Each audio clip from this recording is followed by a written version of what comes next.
कर्मण्ये मा अधिकारेषु फलेषु न कदाचन। यानी कि भगवान श्री कृष्ण ने कहा है कि कर्म करना तेरा अधिकार है, फल की तू इच्छा मत कर।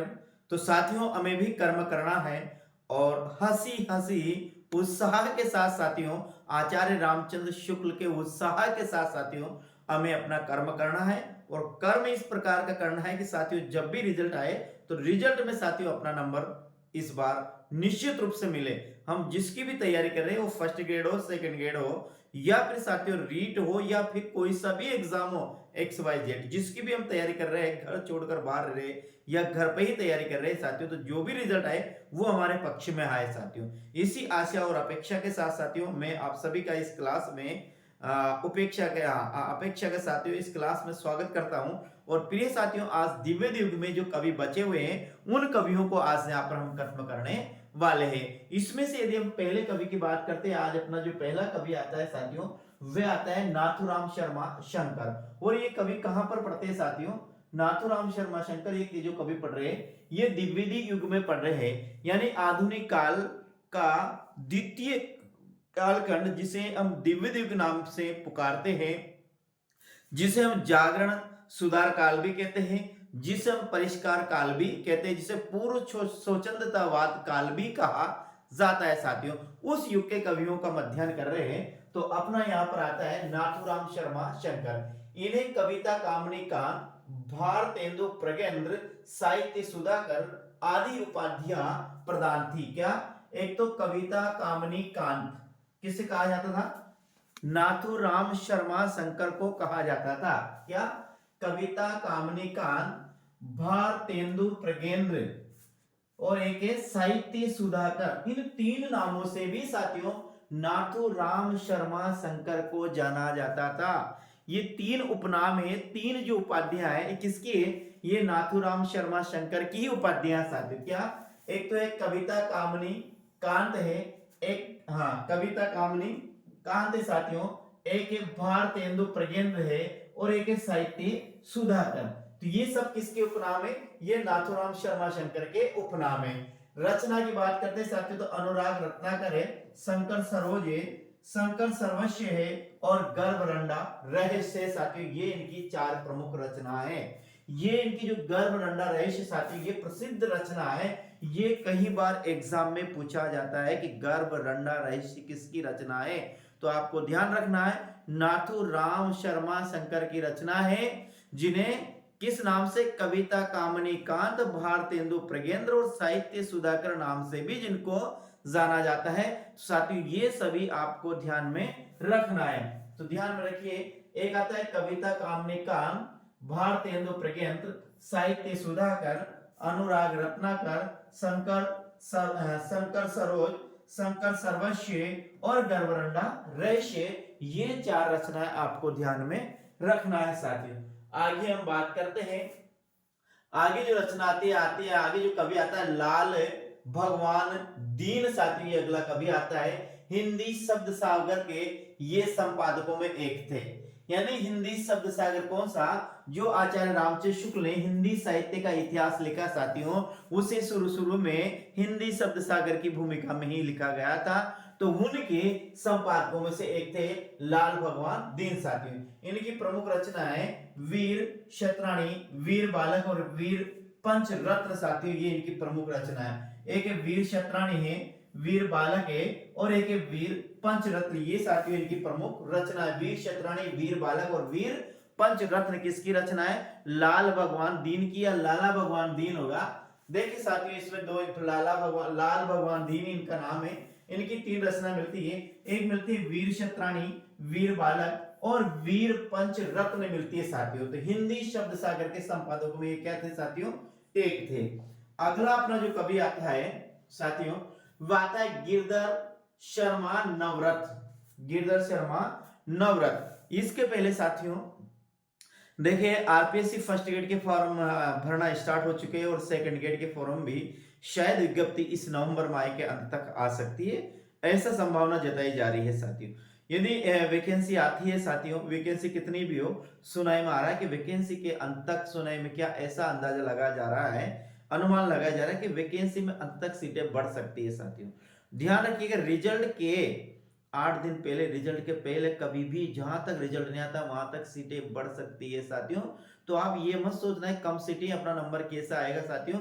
ये जो सीटें हैं 2,000 2,500 जो सीटें साथियों, ये आपके 5-7 हजार तक भी सीटें जा सकती है। तो आप जिस तैयारी कर रहे हैं उस तैयारी को और अधिक लगन के साथ और अधिक उत्साह के साथ करें, ताकि करें साथियों।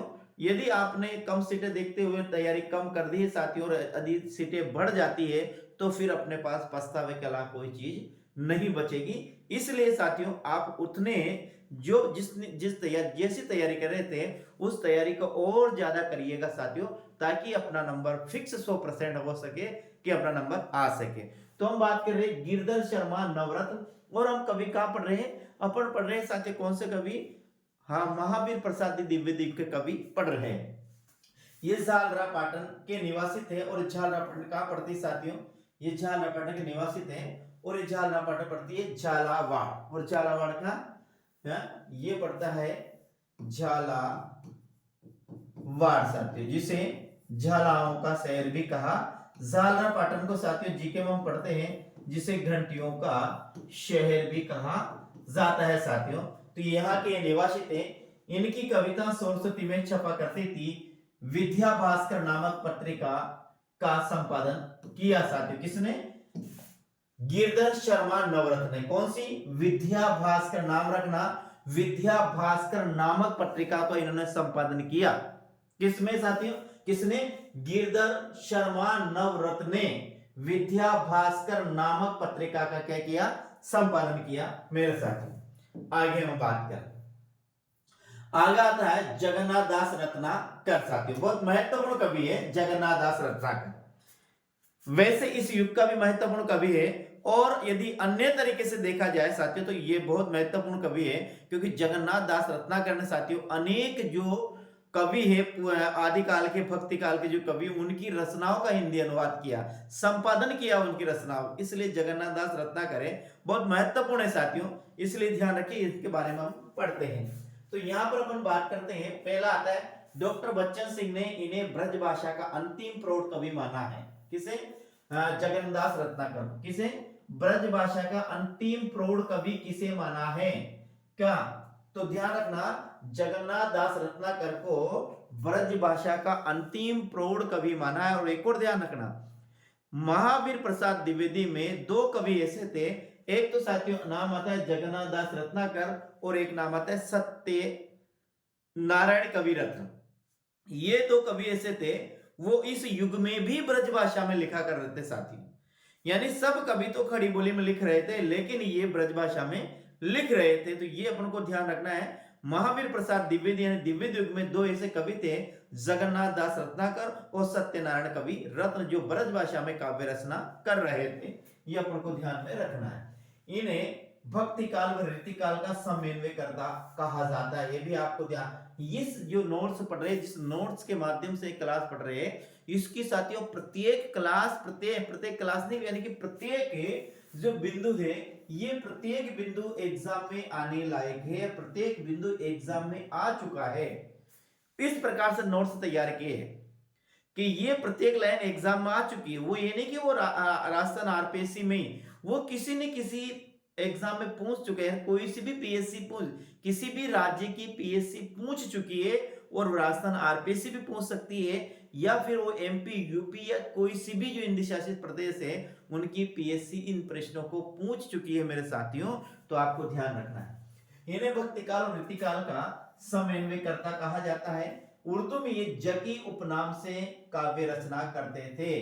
ध्यान रखना, कौन, जगन्नाथ दास रत्नाकर, ये उर्दू में जकी उपनाम से काव्य रचना करते थे साथियों। इन्होंने बिहारी रत्नाकर शिष्य से बिहारी सतसई की टीका लिखी है, ये भी ध्यान रखना। बिहारी सतसई क्या है, बिहारी सतसई साथियों, जिसमें कितने हैं 713 दोहे माने जाते हैं। इस बिहारी सतसई को साथियों क्या लिखा है, बिहारी रत्नाकर नाम से टीका लिखी है। टीका का मतलब इसकी व्याख्या की है साथियों। किसका, बिहारी सतसई, जो कवि बिहारी ने साथियों रीतिकाल के सिद्ध कवियों में प्रथम कवि आते हैं, प्रमुख कवि है रीति सिद्ध काव्यधारा के प्रमुख कवि है तो वो बिहारी ही है साथियों। तो बिहारी ने जो सस्सई लिखी उस सस्सई की जो टीका, टीका का मतलब होता है साथियों उसकी व्याख्या करना। तो बिहारी के दोनों की जो व्याख्या की है वो किसने की है? जगन्नाथ दास रत्नाकर ने की है। और किस नाम से की है? बिहारी रत्नाकर नाम से की है। कृतियां है साथियों इनकी उद्धव शतक है, गंगा अवतरण है, ये इसका नाम है साथियों, गंगा अवतरण है, श्रृंगार लहरी और हिंडोला, ये चार इनकी प्रमुख रचना है। उद्धव शतक, गंगा अवतरण, श्रृंगार लहरी और हिंडोला साथियों। उद्धव शतक, गंगा अवतरण, श्रृंगार लहरी और हिंडोला क्या है? उद्धव शतक, गंगा अवतरण, श्रृंगार लहरी और हिंडोला, ये इनकी प्रमुख चार रचनाएं साथियों। ध्यान रखना, उद्धव शतक, गंगा अवतरण, श्रृंगार लहरी और हिंडोला, ये इनकी जगन्नाथ दास रत्नाकर की प्रमुख चार कृतियां हैं मेरे साथियों।